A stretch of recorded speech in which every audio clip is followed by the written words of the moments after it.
Welcome to Give Me Hope with Johanna, a place where real stories meet real hope. I'm your host, Johanna Vendel, a published author, speaker, and the CEO and founder of the prestigious International Hope Book Awards. On this podcast, we share powerful stories of faith, resilience, and transformation, conversations with authors, survivors, and changemakers who turned life's hardest moments into purpose. If you're searching for encouragement, healing, or a reminder that your story still matters, then you're in the right place. Press that subscribe button now and don't miss a story. So now, let's welcome your host, Johanna Vendel. Good day, everyone, and welcome to Give Me Hope with Johanna. Well, I am really grateful that it is spring here in America because, my goodness, I am not a winter person. We are actually going to speak to someone a little bit higher than me up in Canada today. So let's not wait and introduce Brant Thompson. Welcome to Give Me Hope with Johanna. Thank you so much for having me, Johanna. So you are much higher than me, hey? You guys get snow more than us, I think. Yeah, spring is really fighting around here. We keep getting warm weather, and then we had snow flurries not too long ago. So snow in May is not welcome here. Oh, definitely not. I actually did see on the Weather Channel on Sunday that they're expecting snow, and then they said snow in May. Yeah, I know. Somewhere it will just be flurries, but still, it must just go now for a few months there. Hey. Well, we should be petering out of it soon. I really hope. Let's hope so. Well, Brant, would you like to introduce yourself to our viewers? Tell them what you do and who is Brant? Thank you, Johanna. My name is Brant Thompson. I live in London, Ontario, Canada, and to be honest, the last couple of years has just been sort of finding myself again, events that we'll speak about for the book. But before that, I was a graduate of Western University in their film studies program. Didn't unfortunately end up using that too much, but definitely left sort of that creative spirit sort of within me that I wanted to maintain. I've done a bunch of writing, but nothing has really ever been published. And to be honest, most of it was in the fiction realm and horror and sci-fi, if you can believe it. So yeah, so a lot of it was I'd sort of settled before everything happened sort of on the short story format and was having a really good time with that. And then just life happened and everything changed. So yes, it's not nice when we have to speak about life happened, hey? Of course, yeah. Brant, so you wrote a book that has just won an award. And would you like to maybe start in the beginning of when you decided now it's time to write my memoir? Sure. So it really did, I guess you could say it kind of happened organically. It wasn't something that was really on my radar at the time. I was sort of reeling with everything that had happened. I'd started with a job loss of a job that I'd had for over 18 years. Nothing really to talk about there. It was it's just the way of the world right now. Just basically, it wasn't profitable to keep me. So, but there are things that are, of course, associated with that you kind of have to deal with yourself and sort of figure out where you're going to go from there. And then very unexpectedly, my mother became ill and rapidly declined to the point of passing away. At that point, it was left up to me because my father had predeceased her and my sister had predeceased my father. So I was the last remaining member of the family. So at that point, it was left up to me solely to close the family estate. During all that time, I ran into a lot of people that were very shocked about the sort of clerical side of dealing with an estate while of course I was personally dealing with the grief side. And I was sort of struck by the fact of how they're very intertwined and one influences the other, and not necessarily in a positive way. Definitely. A Yes, lot of the definitely. stuff to do with the estate is expected to meet dates and timelines and all that sort of thing, and very little consideration for who that person is that's dealing with it. And a lot of the time it is a family member who has lost somebody. It's not just a lawyer that's been assigned to be the executor. And people were just very shocked about a lot of the laws and the things that I was running into, even though my mom was somebody that was very organized and had pre-planned for everything. And I had a will and I had everything. I thought it was very, in a naive sense, I thought it was going to go very, very quickly. I thought everything would just fall into place as soon as I presented the documents that I needed to. And that didn't end up being the case.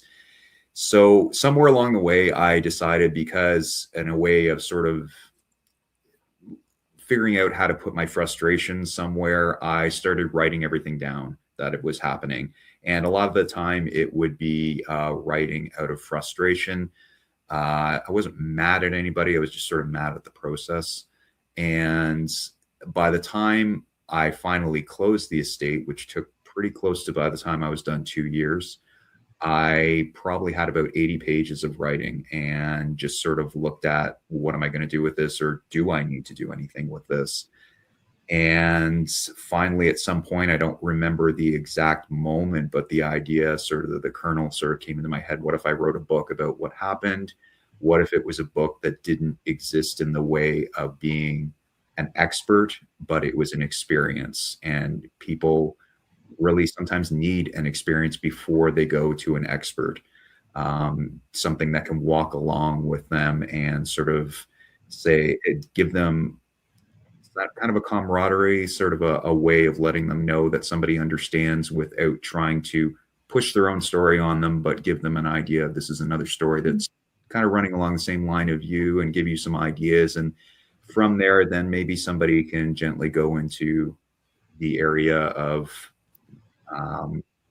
basically hiring the experts that they need to from there. So it was never a book that was sort of about, having all the answers. It was a book about sort of giving you sort of that gentle push, or giving you gentle support that you need to get to the answers eventually. What I definitely picked up from your book is that, and I think I also feel like that sometimes. Your mom was the last living member that you still had in your life there, because you lost your father and your sister earlier.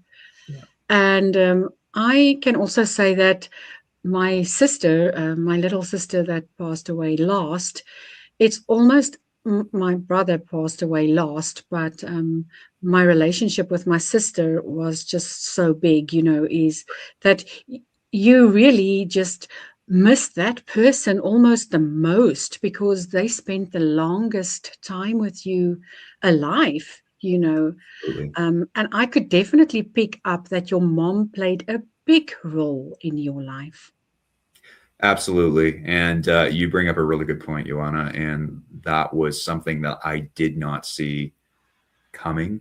When my father became sick and passed away ultimately in 2016, I'd had a lot of time, because his sickness was gradual. So, you're never prepared for it, but there was a lot more preparation time to get there, sort of idea. Mm-hmm. My mom was so quick and so unexpected that it really caught me off guard. But the thing that you just spoke to, that I didn't expect, was that placeholder of, my mom is the last of the family. My mom's the family that I have left. So not only am I losing my mom, I'm losing my family, which is exactly what you were just saying. And the mom thing was hard enough. This is somebody that's been in my life for 40 plus years. But then all of a sudden to say, I've got to say goodbye to the entire family at the same time, which I didn't realize, or didn't really make that connection in my head, that my mom was acting as the family, as well as just not my mom, but she was the entire family. You see, because when your mom was still there, you both were grieving your father and your sister. Yeah. And I can say the same, before my little sister died, we were both already grieving my dad, my twin sister, my big sister, and my mom. Right. So it was my little sister and my brother and I that was still there. And Right. then when she died, it was just my brother and I. And my connection with my brother wasn't very strong because he went his way when he grew up, and I grew up and had to go my way eventually. But by the end of the day, we got a little bit closer, but it was just not my little sister. And then when he died all of a sudden, also in 2020, um, that feeling of I have now lost my entire family, just like you had to now go through. It is a feeling that one all of a sudden have to accept, oh my word, I have absolutely no one to talk to of things that we did when we were all still in the house. No one can share a memory like that with you now. Yeah. And that's what is sad.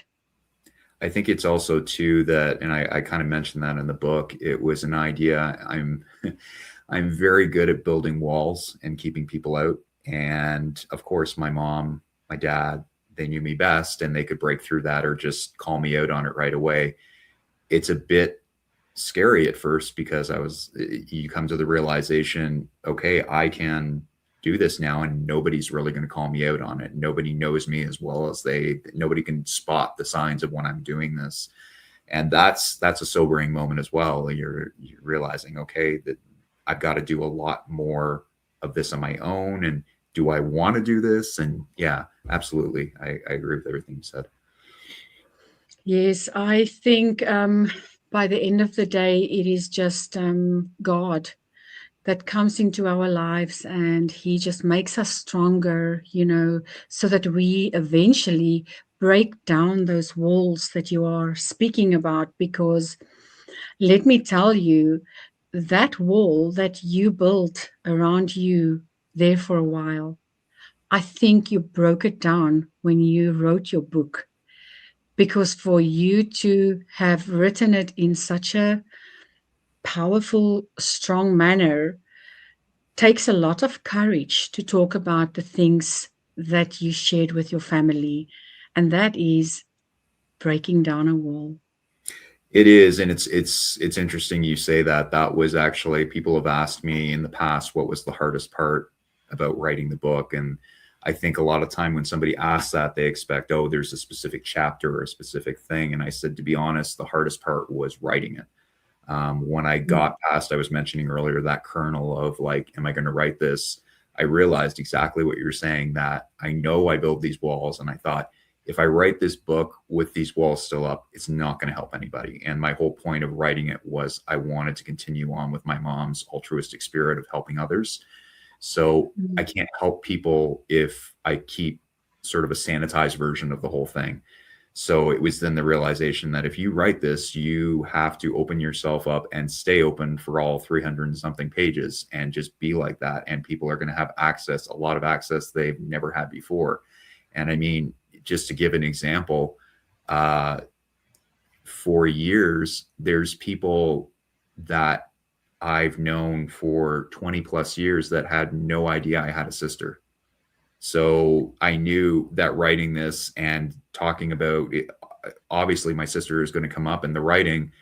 And I did have people say, you never told me you had a sister. I didn't know that. So I knew this was going to be a huge, huge deal. And I knew lowering those. And it took me a lot of time just sitting in my mom's house and sitting by myself quietly and thinking things through to finally make that decision that, yeah, I'm going to write this. And there were a few times where I'd write a chapter and I'd reread it and be like, nope, those walls are still there, and erase and start again, and I could spot where I was closing up to making sure that I was protecting myself. And I'm like, you can't help anybody. You can't do what your mom did if you're keeping that stuff up. You have to be open. So Yes. yeah, the wall breaking. Exactly. Yeah, it's exactly the what's happening to me also sometimes is my twin sister, she passed away when we were 23 years old.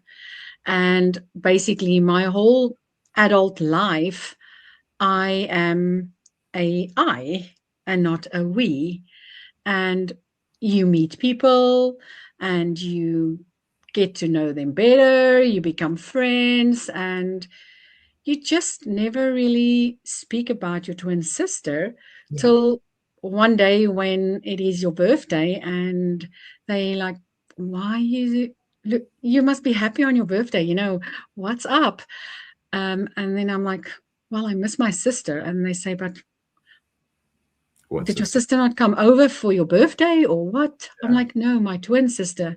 And they're like, what? You are a twin? Where's your twin sister? And then I have to say, she's not with us anymore. And then it just opens up that wound of you breaking the whole time. And now for me, it is a lifetime already that my twin sister is not with me anymore. But you know what?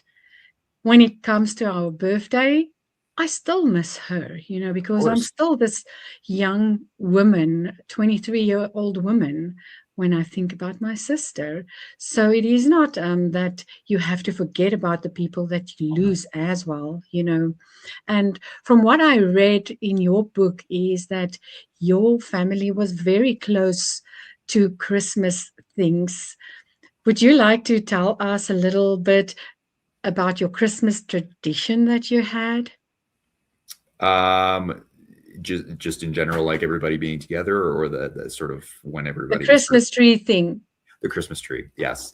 So my sister that we're talking about, I lost her a little bit earlier than you. She passed away when she was 12, and I was 8. And during that time, there wasn't. I would say I'm from a small town, so there wasn't sort of an understanding of what losing a child was like. We were kind of, unfortunately, I hate to say it, but we were kind of like the first in the area. I mean, there was more as I grew up that had happened, unfortunately. But so, when you lose a child, I think looking back on it now as an adult, I can see a lot more of this. But when you lose a child, I think there's a lot of different reactions that you get. And one of the reactions, unfortunately, is people pull away because it's too real. It's a child. It's the worst thing they can think of, losing their children. So my parents had to deal with that, and one of the ways that my mom came about dealing with it is she started a tradition the year that we lost Margot, where she would make a small Christmas tree. She would decorate a small Christmas tree with all the things that Margot loved. Margot was into horseback riding and music and all that sort of thing. So there would be all that, and then Christmas iconography and all that sort of stuff. And she would take a fully decorated Christmas tree to the cemetery, to Margot's grave every single year. And she never missed a year. I remember there was times where she'd have the flu. She would be really, really short for time, and it didn't matter. It was non-negotiable. Margot never missed a year having a tree on her grave. And I've been continuing that tradition ever since that my mom's passed away. I've sort of taken over, and I'm doing one for both my dad and my mom's gravesite, and my sister as well. And it's That's so really, sweet. it's a great feeling. I mean, it's interesting in the fact of you have people that understand it, and then you have people that think it's a bit weird, and you learn. I mean, this has been something, as I said, I lost my sister when I was 8 years old. I'm 44 now. I've had a lot of time with it. Comments like that may not come from the best of places don't really bother me now. But you do have people that say, well, it happened so long ago, like, are you still going to do that? And my quick answer is just always, yep. Like that Yeah, it's a non-negotiable. If my mom can do it for that many years and not miss a year, I think that's something that I can do. And that you it's can a also really do, great yes. time as well to know that I have that tradition, that I can go there and be with my family as best I can, and place the trees and sort of have that time with them. And it makes me feel better about it as well, because it's a way of not forgetting them and carrying on something that is expressly started by my mom and created by my mom. And, you know, Yes, yes. it's sort of very You rooted. know, there is so many people that I mean, especially if you watch a Christmas movie sometimes, where they like, no, I don't even want to look at a Christmas tree. I don't do Christmas anymore, and things like that. And then how the movies are actually made to make them involved in it again, you know, Yeah. is kind of a nice way of saying that you should not have Christmas if you've had it all your life. You should continue with your traditions, Yeah. because that is what keeps the memory of your family alive. Yeah. And the more you do things that you used to do with them, yes, sometimes you will cry or get a knob in your throat and feel that you don't really want to speak about it. But when you do, you just feel so much better afterwards, you know, and decorating a tree and thinking about Christmas and all of that, um, especially, is for me one of the most beautiful moments to do that, because that was our tradition as well. Yeah. My mom used to make real cookies, and she Perfect. used to like make a little hole in the cookie. She'll put a toothpick in the cookie before she bakes it, and Right. then she will put a string through there, and she'll hang cookies and chocolates on the Christmas tree. And as we walk past, we grab a cookie or we grab a chocolate, you know. It Yeah. is a tradition. And now I don't do the cookie thing, but I do the chocolate thing or the candy or whatever, you Right. know, Yeah. that they can grab and put in their mouths. And I mean, by the end of the day, life goes on. And the quicker we as human beings realize that we are just here on this earth to do what we need to do, and then God is going to take us home. We all are going to come and we all are going to die. And if we just do the best of our ability while we are alive, we can touch so many people's hearts with our stories. And sometimes something must first happen to you before you realize it, because some people just don't realize it because they have not lost anything, and they don't realize how precious the love for your family should be while you still have them, Yeah. because Absolutely. tomorrow is not promised. No, not at all. No. Yeah. So, quick question about your book. Um, you are very clued up to preparing to sell a house and go through all those things. It's almost like a self-help book, you know, for people who goes through all these things that have to take care of everything after someone dies, you know, and Right. the will and selling house and all the technical things behind everything. You are very clued up. Well, I can tell you it's a lot of trial and error. I made a lot of mistakes, and I tried to sort of make sure that was, we were talking earlier about the difference between expert and experience, and that was something that was really adamant when I was writing the book about that section about the stuff to do with the house. I wanted to show that I did make mistakes and I didn't understand things or I missed things. And I was very, very lucky in the fact, I speak in the book, I had a phenomenal real estate agent that really showed up for me, which I know a lot of people complain about real estate agents. So they're so expensive. They're just, he was an amazing man that just really came into the process and really did a lot of stuff that he didn't have to do. I mean, I was by myself moving furniture. He would send his adult son over to help me sometimes when his son would finish work. Didn't have to do that. He would show up himself. He would, when we ran into the problems where the first buyer backed out and I had to put it back on the market again, he knew where I was mentally, and he just took the lead and got the house back where it needed to be. I don't know where I would have been without his help. So I was very, very fortunate that I clicked with him. And, the certain people just reaching out with very simple things to make sure that everything stayed on track.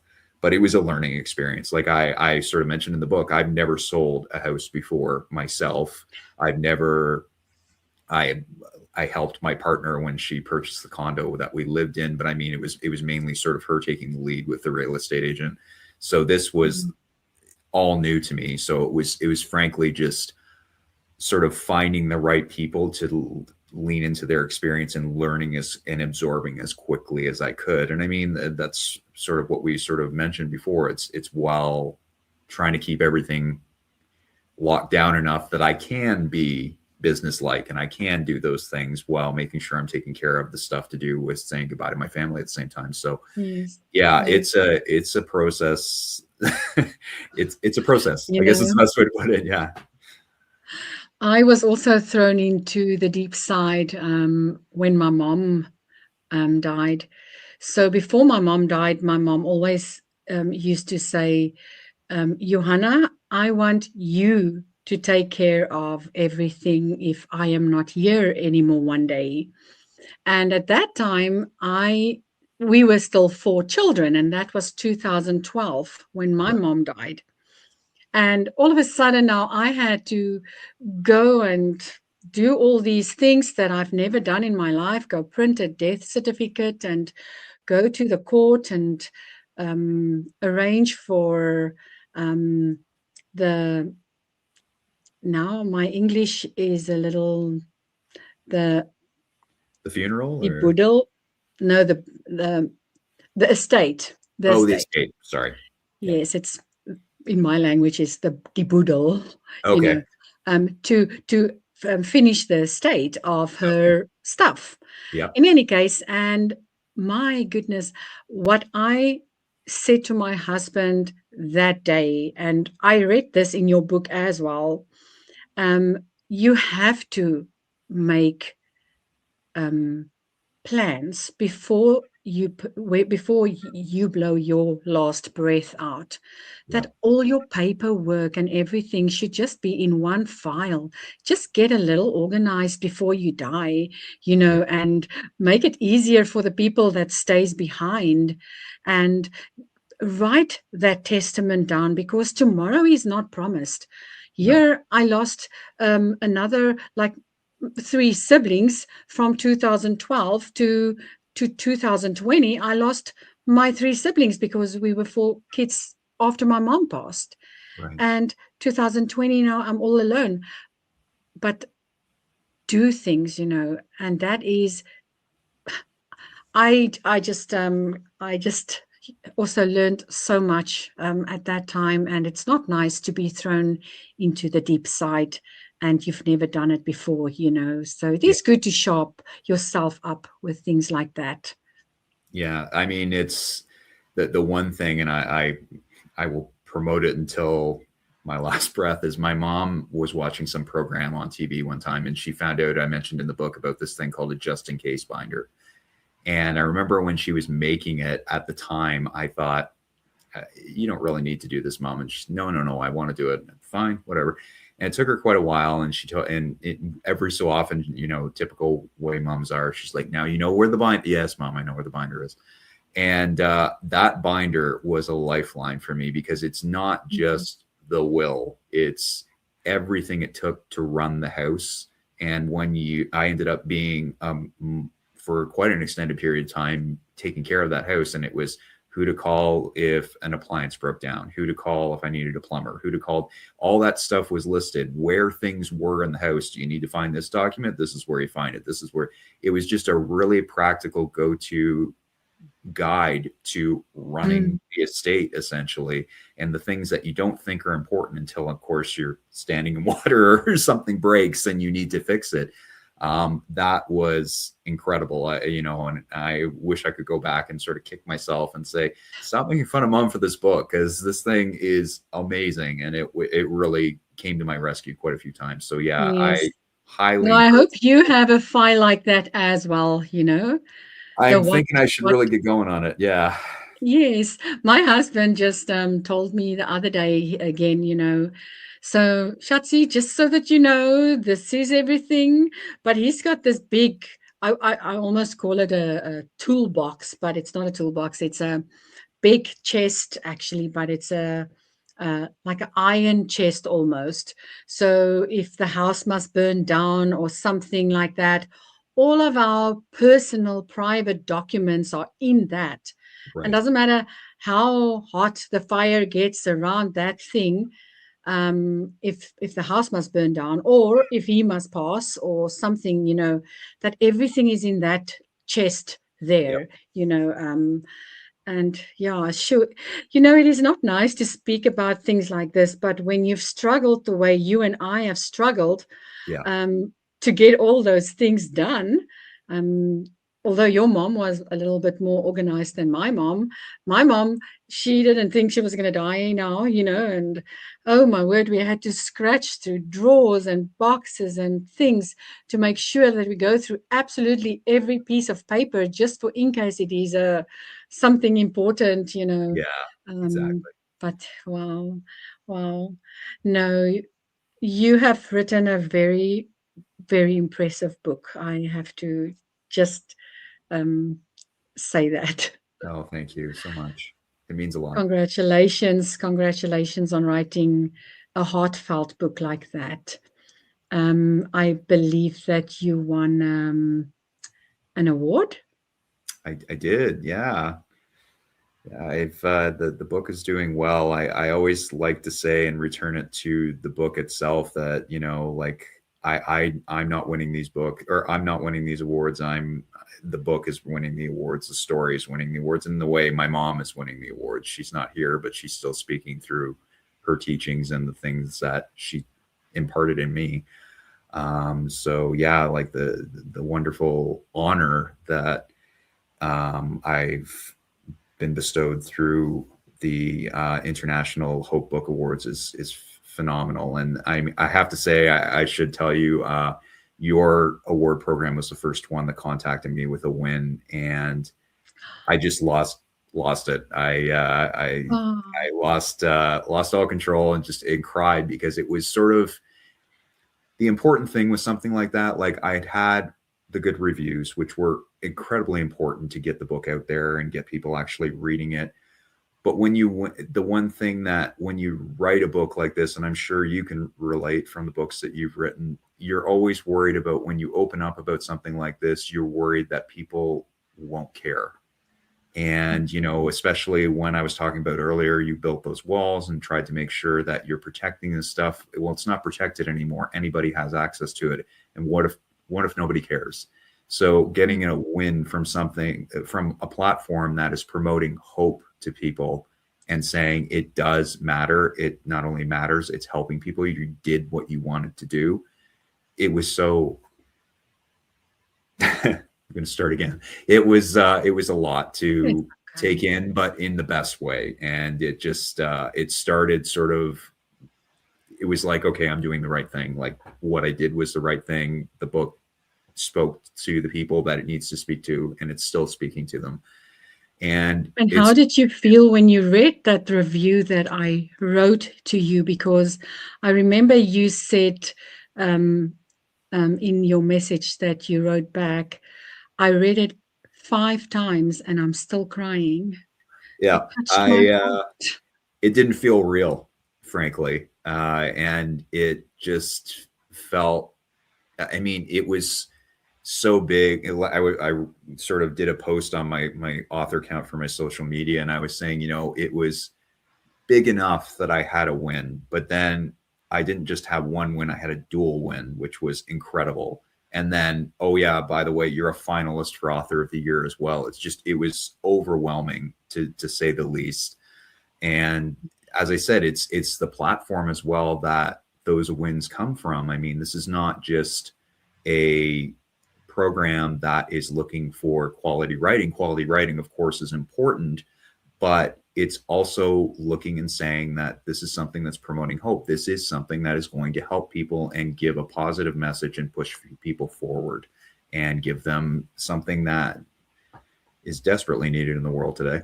So Yes, to I be able believe that to, is definitely necessary, to yes, enforce that in this world, because there are so many other authors that writes about other stories and fiction and everything, and there are so many genres where right, they can win so many awards because they just can't pick the right one. There are so many to pick from. oh yes, yeah, But then you get to writers like you and I, for instance, and you need to pick a genre, and then it's like nonfiction, autobiography, yeah, memoir, yeah, and what else is there for us, yeah, and with the prestigious International Hope Book Awards, you have 26 hope genres that you can yes. choose from, you know, and yeah, sure. It's kind of interesting to hear what people say, especially after we write the reviews. Yeah. And if I can say too, I think your platform of the prestigious International Hope Book Awards is so important in the not just in the book landscape, but the award landscape as well, because it really differentiates itself in all the best kind of ways. You've done the award thing before, and as I was sort of hinting at before, it's all focused on excellence in writing, which is of course important, but to have an award program that takes the excellence in writing and puts hope and the message as important as the excellence in writing is so Yes, important, and it's something that really brings people attention, because it's not just something the one problem with the other award programs is because there's so much focus on the excellence, they kind of feed off one another, and then you have the same book winning over and over again, where with yours we're having stories that are being mined from all different walks of life. And the amazing and beautiful part about it as well is it's mining all the different types and areas that hope come from, whether it comes from religion based, whether it comes from somebody that you grew up with that gave you that positive message, like my mom, including myself, whether it comes from trauma that you've turned into a positivity. You're showing all these different avenues that you can get to this place of hope. And I think it's so, so important that this awards program and you yourself exists, because as we said, it's so important today where negativity seems to reign, and this is sort of showing a different path, that there is still an ability to find hope toward a positive position. I could not even have described my platform any better than what you have just described it. Oh, And I am so happy to hear that that is what you see, because that is definitely where my heart is. absolutely, yeah. And I mean, And just even, everyone that is honored through my platform. And if you were honored, you must know that we did read your story completely. I had no doubt in that based on what you sent back when you said it had won. That was the thing. I was like, yeah, this is definitely somebody who's read it cover to cover, and that's a great feeling as well. Yeah. Well, Brent, do you want to maybe tell the, my guests anything else about your book? Where can they get hold of your book? Sure.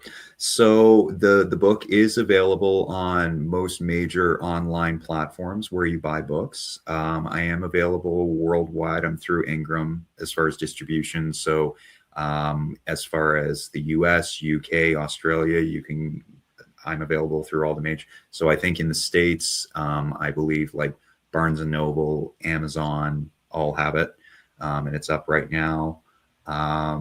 Yeah, as far as the book itself is concerned, and what it's sort of doing, I kind of think about when I've been talking to people about like what's the best way to summarize what you're trying to do with the book or what the book is about.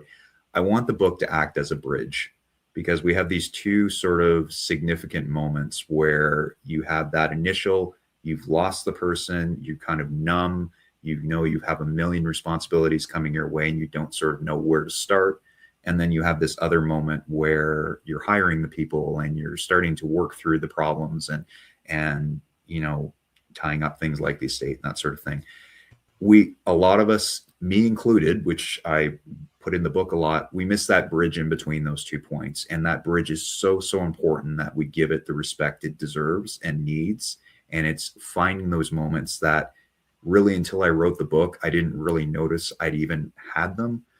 Having those moments where I talked about, just off the top of my head, I talked about that story about the person coming to buy the cabinet and the fox sitting and observing us putting it. Stuff like that is so important, and I missed a lot of it. And I know I've done damage to myself by not allowing those moments to happen when they needed to, and holding on inside. But hopefully by reading books like mine, people can sort of give that bridge that I talked about a lot more of the credence and the respect it deserves, and live in those moments, because they're so important, not just for your well-being, but just getting you to a place of the next step forward. Definitely. No, I really, when you talked about the cabinet, and the people that came to get it, and you said, you can have it, but I'm not helping you to carry it out. You need to carry it and do all of those things. And then by the end of the day, you did help, Yes. and it just shows the kind of person that you are as well, that you still do have that kindness, even if you think you don't want to carry this last piece out of the house that you grew up in. And yes, worldly things, it is kind of important, but eventually it stays behind, and I personally, when my mom died, I said to my brothers and sisters and everyone, I said, I don't really have space for anything, but my microwave broke. And I said, but I will have the microwave. Yeah. It's amazing how certain things become those touchstones that are so important. And now that they're all gone, I mean, I have 1 or 2 or 3 thingies of my mom and my little sister, but I've got nothing of my big sister, and I've got nothing of my big brother or from my twin sister. I only have a ring from my twin sister that she promised me, one day when I die, you can have it, because she worked before me, because I was in a normal school from grade 1 to 12, where she was more in a special school because she had a little bit of problems with her ears and her vision when we were little, and they never knew that something was wrong till she had to go to school and had to realize that, oh my word, she can't see properly or she can't hear properly, because I was always the one talking for both of us. You can hear it now. Yeah. But then she was in a special school, so her grades, she went to a school where she learned what she wanted to be one day. She wanted to be a hairdresser and all of that. So their grades only went to grade 10, and our schools go to grade 12, and then they can go and do an apprenticeship or something in a real salon. So she was earning money before me, and she bought herself a little gold ring. And I'm like, oh, why didn't you buy me one? You earning money and I'm not earning money yet. And she's like, you can get it one day when I die. I mean, we were like 17 years old at that time. Right. 5 years later, she died. Yeah. And my mom said to me, here is her ring. She did promise you that day when she bought it, because I heard she said that, and I still have it. And now it's already a lifetime, I mean, I'm already 53 this year, and she died when I was 23. So it's already a lifetime. It's crazy to think time goes past so quickly. It really does. That's why the value in property and furniture and all of that you realize after you've lost everyone that that is not what you're going to miss. No, no, it's not. It's amazing how you will find, I mean, the ring that you're talking about with your sister encapsulates it perfectly. You may only have that ring, but how important is that ring? It's that amazing touchstone. Like there's nothing else that you remember when you have that ring on, or you touch that ring, or you pick it up. It's your sister, right? So it's amazing how certain objects like that just kind of, they'll never replace them, but they become sort of stand-ins for the memory, and or just even the memory instigators for you that will bring up all those good things, and sometimes just even having that object becomes so important. Definitely.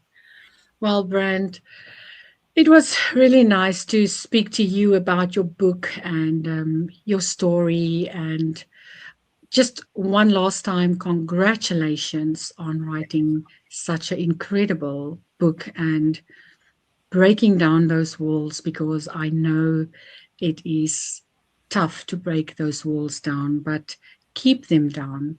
Live your life to the fullest, because that is what your father, your mother, and your big sister would have wanted from you. And from what I can see and hear, I think you are on the right path. Keep it up. I'm trying. I appreciate it. Yeah. Well, thank you so much for joining me today. And we will chat soon again.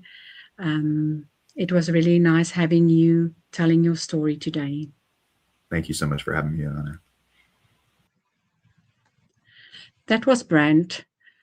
I really enjoyed reading his book, and the way he spoke about my platform really touched my heart today, because you sometimes wonder if people see the real you when you do something for others. You're not doing it because you want to gain something of it. My platform is not about that. And it's just like Give Me Hope with Johanna podcast. Here we share the stories that have shaped us into the people we are today. I am today who I am because I have lost my entire family. But with the help of God, I can bless others today. Thank you for watching, and if you have a story, please reach out. We will be back next week with another incredible story. Thank you and goodbye.